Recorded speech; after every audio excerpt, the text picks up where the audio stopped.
नमस्कार बंधुगण, आपण माने समस्ते जानती आज 22 जनवरी राम मंदिर प्राण प्रतिष्ठा हेबार अछि। बंधु मान जदि हलदिया अक्षत चाउल आपण मानक घर को आसीची आपण बहुत भाग्यशाली अटंती, कारण यही अक्षत अयोध्यार आसीची। यह प्रभु रामचंद्रंकर आशीर्वाद अटे। बंधु माने अनेक व्यक्ति गृह को निमंत्रण स्वरूप पठा जायछि, मात्र सेमानक मनरे यह प्रश्न आसुची ए हलदिया चाउल कोन करिबा उचित। आपण माने मने रखिबा उचित ए हलदिया चाउल कौन साधारण चाउल नुहे। यही चाउल आपणक जीवन में भाग्य बदल दे पारे। राम मंदिर प्रतिष्ठा आज 22 जनवरी सोमवार रे पड़ुछि। यही सोमवार प्रभु शिवशंकर अर्पित अटे एवं ये अक्षत शिवशंकर को अर्पण करंतु। अयोध्या को समस्ते जाइपर संभव नुहे, से अक्षत को रामचंद्र स्वरूप भावे पूजा घरे रखी पूजा करने उचित। यह आंभ मान आउ गोटे दीपावली सदृश, कारण जितेबले प्रभु रामचंद्र अयोध्या प्रत्यावर्तन करथिले तांकर स्वागत पाई समस्ते दीप जाली दीपावली पालन करथिले। तेणु आज आम यह दिनटी को दीपावली भावे पालन करने उचित। तेबे यही दिन जदि बंधुगण 5टी उपाय पालन करती तेबे प्रभु रामचंद्र कृपा प्राप्त होगा सहित सुख समृद्धि वृद्धि हेब।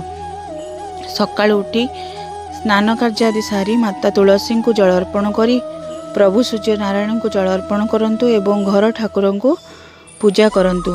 जदि आपण गृह राम सीता फोटो नाही तेबे आपण लक्ष्मी नारायण को विशेष रीति पूजा करें, कारण राम सीता लक्ष्मी नारायण अन्य गोटे रूप। नुआ वस्त्र परिधान करंतु, निज सक्षम अनुसार भगवान को प्रसाद अर्पण करंतु एवं पूजा करने पूर्वरु मुख्य द्वार रे कलश स्थापन करंतु। कलश उपरे आंबडाल फूल रखि दियंतु एवं स्वस्तिक चित्र अंकन करंतु। द्वार सम्मुख रे एक तोरण लगांतु।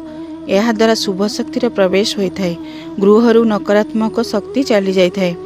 बंधु माने चेष्टा करेंगे संध्या समय एवं राति समय को संपूर्ण रूपे दीपावली रूपे पालन करने, कारण यही दिनटी कौन से दीपावली ठारू कम नुहे। यही दिनटी आंभ मानक पई आनंद उत्सवर दिन, कारण आज प्रभु रामचंद्र अयोध्या प्राण प्रतिष्ठित हेब, पुनर्बार राम राज्य स्थापन हेब।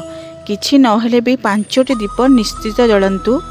प्रथम दीपटी प्रभु राम और सीता लगांतु, द्वितीयटी हनुमान जलांतु, तृतीय 2टी दीप घर मुख्य द्वार रे लगांतु, आउ गोटे दीप माँ वृंदावती निकट में जलांतु। यही दीपटी माटीर दीप किंबा पितलर दीप रे जाली पारिबे। दीपरे मुख सबुबले पूर्व किंबा उत्तर दिग को रखिबे। चेष्टा करिवे दीपरे शुद्ध घी देबापई। शुद्ध घी न दे पारिले तेबे आपण राशि तेल रे देई दीप को जालिबे। आपणक पाखरे संभव हुए राम सीता मंदिर किंबा हनुमान मंदिर थाए तेबे निश्चित जाई दर्शन करंतु। रामचंद्र को स्तुति पाठ करंतु एवं हनुमान चालीसा मध्य पाठ करंतु। विशेष रूप से सुंदरकांड पाठ कले विशेष कृपा प्राप्ति होता है। बंधु माने जेते मात्रा रे भगवान नाम कीर्तन करिबा, भगवान ठारे निजको समर्पण करिबा, आम भितर नकारात्मक शक्ति गुड़िक सेते अधिक कमी कमी जाई थाए। रामायण पाठ करले मध्य बहुत भल होता है।